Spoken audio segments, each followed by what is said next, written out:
नमस्कार। सरकार एक नई आबकारी नीति लाई है जो आप लोगों के लिए, जो भी बेरोजगार हैं या जो कुछ बिजनेस करना चाहते हैं या कोई दुकान खोलना चाहते हैं, उनके लिए बहुत अच्छी खबर है और बहुत ही ज़्यादा फ़ायदेमंद भी है। क्योंकि आप सब देखते होंगे कि शराब की दुकान में हमेशा भीड़ रहती है मोस्टली, है ना। तो अगर आप इससे संबंधित कोई बिजनेस करना चाहते हैं या इसकी दुकान के बारे में सोच रहे हैं, तो नई जो आबकारी नीति आई है 2025-26, वो आपके लिए बहुत ही उपयोगी है। कैसे उपयोगी है?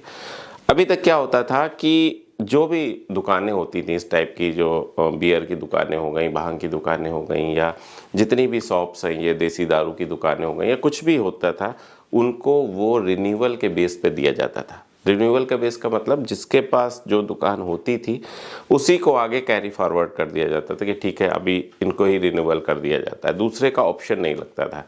लेकिन अब क्या कर दिया है सरकार ने कि अब इसे लॉटरी के द्वारा दिया जाएगा। यानी लॉटरी का मतलब 31 मार्च के बाद, 31 मार्च 2025 के बाद जो भी अब आवंटन होगा वो कैसे होगा? लॉटरी के द्वारा होगा। यानी कि आप भी अगर उसमें फॉर्म भरोगे, भाग लोगे, तो आपकी भी किस्मत हो सकता है कि आपको लॉटरी मिल जाए। यानी ये किस्मत पे डिपेंड हो गया है, ना कि किसी बाहुबली पे या किसी पावर पे। समझ में आई बात? दूसरी चीज क्या होती थी कि अभी तक रिन्यूअल पे होता था, जिसके पास था उसी को आगे मिलता चला जाता था, और एक व्यक्ति 15-20 दुकानों का मालिक रहता था। ऐसा कुछ नहीं था कि इतने लोगों इतनी ही दुकानें एक व्यक्ति को मिल सकती हैं, कितनी भी ले सकता था। लेकिन अभी क्या हुआ है कि एक व्यक्ति के पास सिर्फ 2 दुकानें ही होंगी, इससे ज़्यादा किसी को दुकान नहीं मिलेगी। यानी कि अब ऑप्शन जो है वो भी बढ़ जाएंगे, कई सारे लोगों के पास ऑप्शन आ सकते हैं दुकान चलाने के। एक चीज़ और अच्छी हुई है कि सरकार ने इसे, जो आपकी फीस है ना, इसे कैटेगरी के हिसाब से बांटा है। मतलब कि 4 कैटेगरी में रखा है और अलग अलग शहर के हिसाब से रखा है। शहर कैसे हो सकते हैं?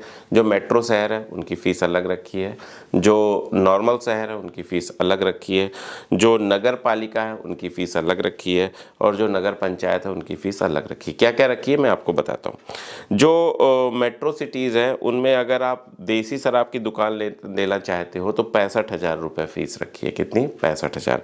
अगर आप कंपोजिट का मतलब जिसमें बियर भी होगा और इंग्लिश वाइन होगी, उसकी जो अगर लेना चाहते हो, तो अगर मेट्रो की बात कर रहे हैं तो 90,000 रुपये रखिए। मेट्रो में ही अगर आप मॉडल शॉप में जाना चाहते हो तो उसकी फ़ीस 1 लाख रुपए रखिए। अगर आप भांग की दुकान करना चाहते हो तो उसे 25,000 रखिए। इसी में अगर आप छोटे शहर में हैं तो उसमें क्या है कि अगर आप देसी शराब की दुकान करना चाहते हैं तो उसकी फ़ीस 60,000 रुपये है।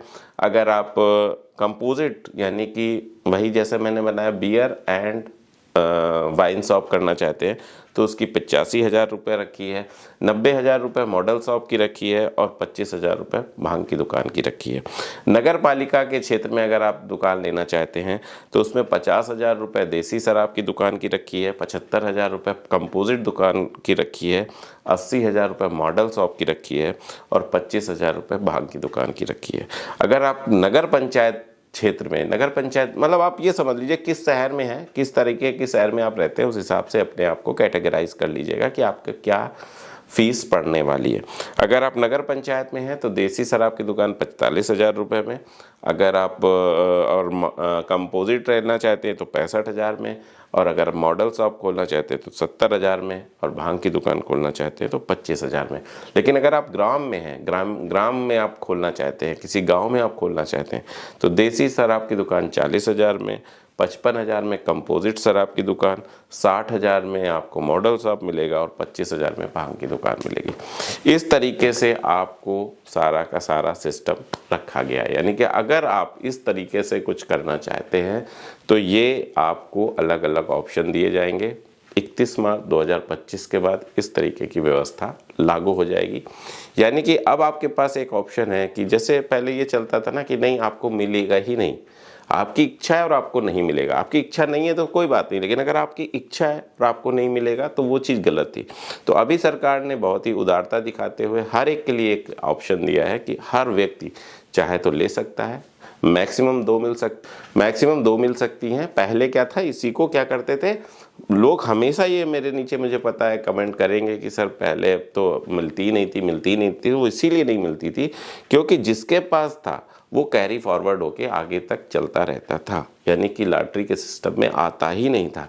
लेकिन अब नई जो आबकारी नीति अभी तक समझी गई है उसमें यह है कि लॉटरी के सिस्टम के अनुसार आपको ये चीज़ें आवंटित की जाएंगी।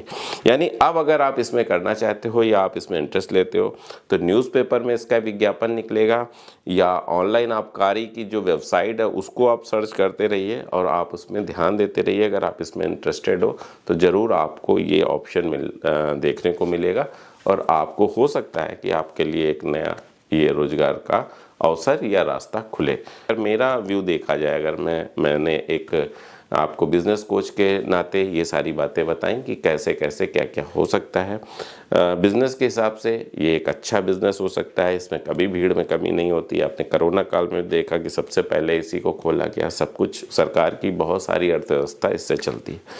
लेकिन अगर मेरी दृष्टि से देखा जाए तो मैं इसे कभी उचित नहीं ठहराता। मैं हमेशा ये चाहता हूँ कि हमारे देश से ये व्यवस्थाएं ख़त्म हो जाएं, हमारे देश से ये चीज़ें ख़त्म हों। मैं हमेशा ये चाहता हूँ और मैं आगे भी चाहता रहूँगा। बट मेरा उद्देश्य यहाँ इस वीडियो को बनाने के पीछे का ये है कि मैं जो मुझे देख रहे हैं या जो मुझे फॉलो करते हैं वो ऐसा ना हो कि यार ये चीज़ मिस हो गई, जो चीज़ इतनी इम्पोर्टेंट आई।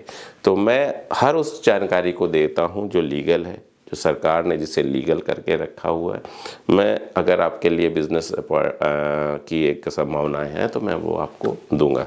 लेकिन मेरा अगर पॉइंट ऑफ व्यू पूछा जाए कि कोई मुझे फ्री में भी ऐसी दुकानें दे या कोई मुझे फ्री में भी ऐसी दुकानों को बोले कि आप चलाओगे, तो मैं उसे सिरे से नकार दूंगा कि नहीं, मैं इसे नहीं चला पाऊंगा।